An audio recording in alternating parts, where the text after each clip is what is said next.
Şərqi Avropa cəbhəsi atəşkəsə yaxındır. Təbii ki, rəsmi Kremldən məsələ ilə bağlı pozitiv mövqe sərgilənsə. Nəzərlərin Birləşmiş Ştatlarla Ukrayna nümayəndə heyətlərinin Ciddədəki görüşünə cəmləndiyi bir vaxtda müzakirələrin məhsuldar olduğu və bu səbəbdən də danışıqların 2 gün davam etmədiyi açıqlandı. Səudiyyə Ərəbistanında bir araya gələn Kiyev və Vaşinqton rəsmiləri görüşün yekun olaraq birgə bəyanat qəbul ediblər. Bəyanata əsasən Ukrayna atəşkəsə razı olduğunu, bunun nəticəsi kimi isə Birləşmiş Ştatların bu ölkəyə hərbi yardımları davam etdirəcəyi açıqlanıb.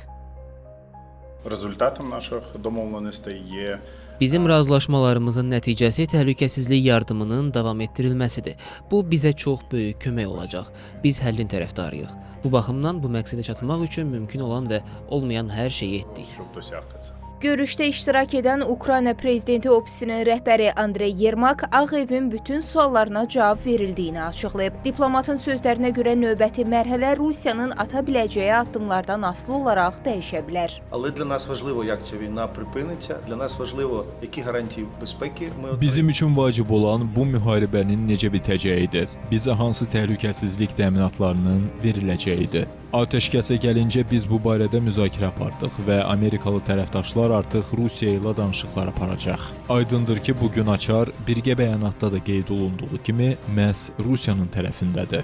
Bütün dünya kimin sülh istədiyini, kimin isə sadəcə bunu dilə gətirdiyini, ancaq əməl etmədiyini açıq şəkildə görəcək. Əgər Rusiya bunu qəbul edərsə, ilk addım olaraq 30 günlük atəşkəs təklif olunacaq. Будуть вже говорити. Ciddə görüşünün Ukrayna üçün kritik olan əsas nəticəsi Birləşmiş Ştatlar və Ukrayna prezidentləri arasında faydalı qazıntılarla bağlı sazişin tezliklə imzalanacağının səsləndirilməsidir. Ancaq müzakirələrdə diqqət çəkən məqam Ukraynanın ərazi güzəştinə getməsi ilə bağlı xüsusa toxunulmamasıdır. Analitiklərin qənaətincə bu faktor görüşdə Rusiyanın iştirak etməməsi ilə əlaqələndirilməlidir. Bu mənada torpaq güzəşti məsələsinin mümkün atəşkəsdən sonra gündəmə gətiriləcəyi gözlənilir. Cari vəziyyətdə Birləşmiş Ştatların hərbi yardımlarının bərpası Kiyev üçün mühüm irəliləyiş kimi qiymətləndirilir. Sadəcə olaraq müvəqqəti bir atəşkəsdən söhbət gedir və Amerika Birləşmiş Ştatları da bundan istifadə edərək demək Ukraynaya kəşfiyyat və hərbi yardımların bərpa edilməsi, kəşfiyyat mübadiləsi və hərbi yardımın